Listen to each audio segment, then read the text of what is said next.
I believe that all students can be lifelong learners. Therefore, it is my job to foster their curiosity and show them the how-tos and the whys of performing basic research tasks. I will use the classroom as a site of inquiry where we can ask questions and find answers, and sometimes not, and students will be able to transfer this skill to other coursework and in the future.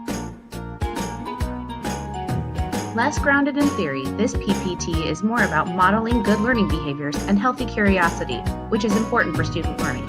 In addition, I will help students increase their resilience and stamina and challenge themselves to grow throughout every stage of life.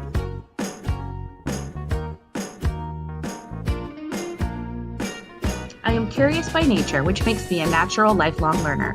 I am always learning new skills and finding more information on topics I find interesting.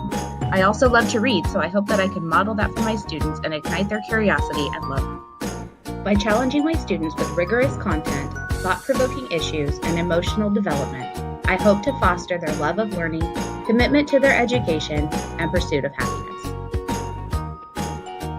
My final PPT is that rhetoric is a useful tool. In an English classroom, one of the most useful tools in teaching writing is the use of rhetoric and rhetorical theory, because it can be applied to almost universally to any style or genre. Every student is going to have to write something after high school, and they need to be able to communicate effectively, and rhetorical strategies are designed to do just that. To illustrate what I mean, here are some samples of the theory this PPT is grounded in, what kinds of practices I will use, and the curriculum that will help students develop the skills to effectively use rhetorical strategies every day.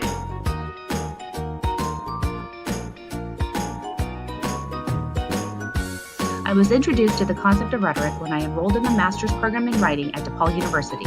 I didn't understand it at first, but once I began to understand, I found both writing and reading expository text to be simpler, almost formulaic. I find value in teaching these skills because students who master these concepts will be able to be more effective in communicating their abilities, desires, and ideas. Then, when I began to understand the theories behind culturally sustaining pedagogy, I immediately began to understand the power dynamics of race, gender, culture, and more, as well as the need to approach systemic oppression from an intersectional perspective. This has changed my life and the way I use rhetoric.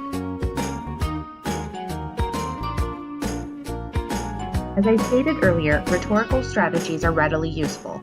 There are a great deal of activities that we can do in the classroom that are based in rhetorical theory, such as discussions, video analyses, advertising critiques, and more, all deepening their knowledge of these concepts and abilities to use what they've learned. Thanks for watching. I'm looking forward to demonstrating my PPTs this fall. Thanks for a great class.